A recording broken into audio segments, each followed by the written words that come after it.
Welcome to STV. నేను మీ అభి. ఇందిరమ్మ ఇళ్ళకి సంబంధించి 5 లక్షలతోనే ఇందిరమ్మ ఇల్లు నమూనా అయితే సిద్ధమైతే చేశారు. ఏదైతే ఇందిరమ్మ ఇల్లు ఉన్నాయో దీనికి సంబంధించి ఈ వీడియోలో మీకు క్లియర్గా ఎక్స్ప్లెయిన్ చేస్తాను. అలాగే L1 లిస్ట్ కూడా విడుదలైంది, ఎక్కడ చూసుకోవాలి ఏంటి మరి ఎక్కడ అనేది పూర్తి వివరాలు కూడా వీడియోలో మీకు చెప్పే ప్రయత్నం అయితే చేస్తాను. వీడియో ఎక్కడ స్కిప్ చేయకండి. అలాగే కొత్తగా ఎవరైతే ఛానల్ ఫస్ట్ టైం వీడియో చేస్తారో లైక్ చేసి సపోర్ట్ చేయండి, సబ్స్క్రైబ్ కూడా చేసుకోండి.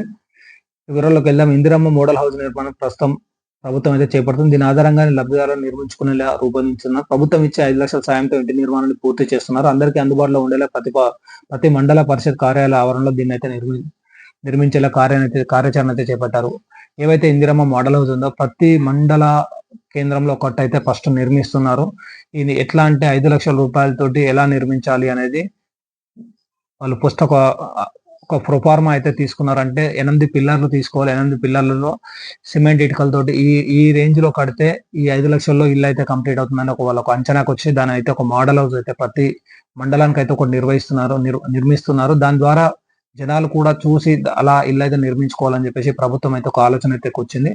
చూస్తాం సాయంలోనే పూర్తయ్యేలా ఒక్కో ఇంటికి 5 లక్షలు కేటాయించింది. మొత్తంలో ఏ విధంగా ఇల్లు నిర్మించుకోవచ్చు అని ప్రయోగాత్మకంగా చూపడానికి నమూనా ఇళ్లను తయారు చేస్తున్నారు. ఇంటి నిర్మాణానికి కనీసం 60 గజాల స్థలం ఉండాలని నిబంధనలు విధించింది. ఇందులో ప్లాట్ ఏరియా 400 చదరపు అడుగులు విస్తీర్ణం ఉంటుంది. 12.5 వెడల్పు 10.5 పొడవుతో పడకగా అయితే నిర్మించుకున్నారు. మొత్తం ఎట్లా అంటే మొత్తం 400 చదరపు అడుగుల్లోనే 2 బెడ్రూమ్లు, ఒక కిచెన్, ఒక హాల్ వచ్చేలా ఇదైతే నిర్మించుకోవాలని చెప్పేసి ప్రభుత్వం అయితే క్లియర్ గా చెప్పింది. మొత్తానికి అయితే ఒక టాయిలెట్ అంటే ఒకటి ఇంట్లో ఒకటి బయట మొత్తం 2 టాయిలెట్ కూడా నిర్మించుకోవాలని చెప్పేసి అంటే ప్రభుత్వం గైడ్ లైన్స్ ప్రకారం నేను చెప్తున్నాను.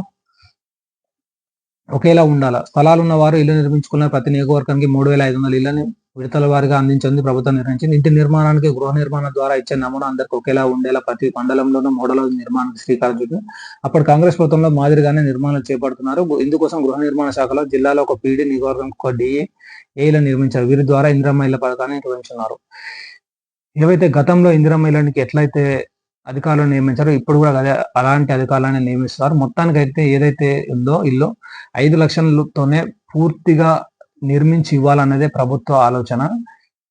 ఇది ప్రజెంట్ మనకి ఇందిరమ్మ ఇళ్ళ నిర్మాణానికి సంబంధించి ఇది. నెక్స్ట్ వచ్చేసి మనకు ఇందిరమ్మ L1 లిస్ట్ ఎక్కడ రిలీజ్ అయింది, ఎక్కడ చెక్ చేసుకోవాలని చెప్పేసి చాలా మంది అడుగుతున్నారు. దానికి సంబంధించి కూడా ఈ వీడియోలో మీకు క్లియర్ ఎక్స్ప్లెయిన్ చేసే ప్రయత్నం అయితే అవుతాను.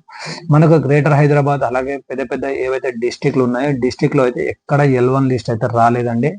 ఇంకా సర్వే అయితే కొనసాగుతుంది. ఎక్కడైతే సర్వే కంప్లీట్ అయి మొత్తం అర్హుల జాబితా మళ్ళీ రీవెరిఫికేషన్ చేసి ఏదైతే ఫైనల్ అయిందో కొన్ని మండలాలలో నుంచి కొన్ని విలేజ్లలో ఈ L1 లిస్టుకు సంబంధించి వాళ్ళ గ్రామ పంచాయతీలలో ఈ లిస్ట్ అనేది పెట్టడం అయితే జరిగింది. దాంట్లో మాత్రమే అర్హుల జాబితా అనేది ఉంటుంది. ఆన్లైన్లో అయితే ఆప్షన్ అయితే రాలేదు ఇంకా అక్కడ కూడా. ప్రజెంట్ మనకు L1 లిస్ట్ మాత్రం కొన్ని గ్రామాలలో మాత్రమే L1 లిస్ట్ అయితే సిద్ధమైంది. అంటే ఏదైతే వెరిఫికేషన్ ఉందో అంటే ఫస్ట్ ప్రజాపాలన ద్వారా ఎవరైతే అప్లై చేసుకున్నారో వాళ్ళలో నుంచి కొంతమందిని లిస్ట్ అవుట్ చేసిన తర్వాత మళ్ళీ అందులో అనర్హులకు వచ్చాయని చెప్పేసి చాలా మంది పబ్లిక్ ఇలా అనడం వల్ల కొంతమందిని రీవెరిఫికేషన్ చేసి అందులో కొంతమందిని మళ్ళీ ఎలిజిబిలిటీ చేసి ఆ ఎలిజిబిలిటీ లిస్ట్ ఏదైతే ఉందో L1 కేటగిరీకి సంబంధించి అది మాత్రం కొన్ని గ్రామ పంచాయతీలలో నోటీస్ అయితే వేశారు. అందులో ఎవరికైతే వచ్చిందో వారికి త్వరలోనే ఫస్ట్ విడత అమౌంట్ అనేది వాళ్ళ అకౌంట్ లో జమ చేయనున్నారు. అది వాళ్ళు బేస్మెంట్ స్థాయిలో కట్టుకుంటే మాత్రమే వాళ్ళు ఇందిరమ్మ యాప్ ఏదైతే ఉందో అందులో ఫోటో తీసుకొని వాళ్ళకైతే ఫస్ట్ విడత అమౌంట్ అయితే ఇస్తారు. ఇది ప్రజెంట్ మనకు ఇందిరమ్మ ఇళ్ళకి సంబంధించి ఈరోజు L1 లిస్ట్ కు సంబంధించి అలాగే ఇందిరమ్మ ఇల్లు ఎలా నిర్మించుకోవాలి 5 లక్షలు అనేది వాళ్ళు ఒక ప్రతిపాదన ఎలా తీసుకొచ్చారు నేను ముందుకైతే తీసుకొచ్చాను. వీడియో నచ్చితే లైక్ చేయండి, సపోర్ట్ చేయండి, సబ్స్క్రైబ్ అయితే చేయడం మర్చిపోవద్దు. ఇది ప్రజెంట్ మనకి ఇందిరమ్మ ఇళ్ళకి సంబంధించి మరొక వీడియో ద్వారా మేము ముందుకైతే వస్తాం. Thank you for watching. Next